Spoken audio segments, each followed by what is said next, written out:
Tout à l'heure, nous avons ensemble entonné l'hymne national de Côte d'Ivoire. Et vous avez commencé par « Salut, ô terre d'espérance ». Salut, ô terre d'espérance. Nous, Ivoiriens, nous vivons sur une terre d'espérance.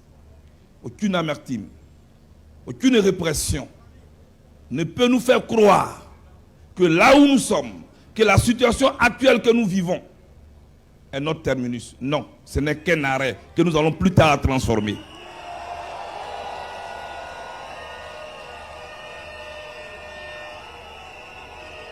Mieux, dans l'hymne qu'on vient d'entonner, un appel nous est lancé à nous tous, autant que nous sommes ici. Fiers Ivoiriens, le pays nous appelle. Vous allez répéter avec moi, fiers Ivoiriens, le pays nous appelle. Fiers Ivoiriens, le pays nous appelle. Par ici, fiers Ivoiriens, le pays nous appelle. Le pays nous appelle. Et nous qui sommes ici, vos regards nous ont parlé. Vous nous avez demandé de nous rassembler. Vous nous avez demandé de nous rassembler. Partout où nous sommes passés, votre seul regard a suffi pour nous interpeller. Vos larmes nous ont interpellés. Vos tristesses nous ont réunis. Et nous nous sommes regroupés. Au-delà de notre ego, au-delà de nos ambitions personnelles, nous voici regroupés au nom de Cap Côte d'Ivoire.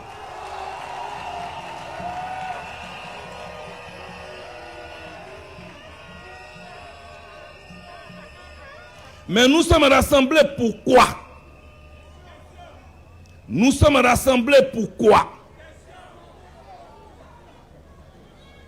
Tes fils rassemblés pour ta gloire. Nous sommes rassemblés pour la grandeur et la gloire de notre pays. Pour sortir notre pays des décombres de la souffrance, des décombres de la division, des décombres de la tricherie, des décombres des tripatouillages, pour que nous puissions donner à ce pays, des institutions debout. Et c'est de ça qu'il va s'agir tout à l'heure. C'est de ça qu'il va s'agir tout à l'heure. Chers amis, c'est ensemble que nous allons le faire. Chaque fois que la Côte d'Ivoire vous appelle, soyez debout. Vous êtes venus là chacun avec sa casquette PDCI, avec sa casquette COGEP, avec sa casquette MGC, FPI, URD, AIRD, PIP et tous les partis politiques. Mais dès l'instant où vous avez franchi ces barrières, dans cette enseigne, vous êtes les enfants de la Côte d'Ivoire. C'est donc en tant qu'enfants de la Côte d'Ivoire que nous sommes rassemblés ici pour aller de l'avant avec notre pays. Chers amis, nous avons appelé et aujourd'hui, nous parlerons pour un dialogue politique en vue d'élections apaisées. Moi, je ne désespère pas de la Côte d'Ivoire. Ce pays-là, personne n'a un ACD là-dessus, comme Kome Bakari. Non, mais quand je vous vois en train de crier, ça me projette déjà que 2025, c'est pour nous. 2025, c'est pour nous. 2025, que Dieu vous bénisse. Paradoxal héritier de l'école Gbagbo, Charles Blé Goudé trace désormais son propre sillon. Mais peut-il survivre voire s'imposer dans le jeu politique ivoirien sans la tutelle de son mentor historique? A-t-il une réelle chance de briguer la présidence dans un pays où la politique se joue encore à l'ombre de figures tutélaires? Analyse. Charles Blé Goudé a longtemps été considéré comme le fils spirituel de Laurent Gbagbo. L'homme qui avait enflammé les foules avec la FESI Fédération estudiantine et scolaire de Côte d'Ivoire, puis galvanisé les jeunesses patriotes sous la bannière du COGEP, a été l'un des visages les plus visibles du régime Gbagbo entre 2002 et 2011. Leur complicité était politique, idéologique, mais aussi affective. Toutefois, depuis leur retour de La Haye, la scission semble consommée. Leurs visions du futur divergent. Quand Gbagbo relance le PPACI dans une optique de continuité idéologique, Blé Goudé opte pour un discours plus rassembleur, axé sur la paix, la réconciliation et le dépassement des clivages traditionnels. Il ne cache plus ses ambitions présidentielles, même si son nom reste absent de la liste électorale à ce jour. Ce divorce politique, certes discret mais profond, pose une question capitale. Charles Blé Goudé peut-il survivre et prospérer en politique sans l'aura de Laurent Gbagbo ? Depuis 2022, Blé Goudé travaille à redéfinir son image. Il ne veut plus être uniquement associé aux heures sombres de la crise post-électorale de 2010 à 2011. Son discours change, il parle de paix, de transition générationnelle, d'un nouveau leadership africain. Il multiplie les gestes d'ouverture, notamment envers des adversaires d'hier, comme Guillaume Soro ou même des partisans du pouvoir. En s'alliant avec la CAP Côte d'Ivoire, une coalition hétéroclite d'opposants, il affirme sa volonté d'incarner une troisième voie, ni dans la fidélité inconditionnelle au PPACI, ni dans l'opposition systématique au RHDP.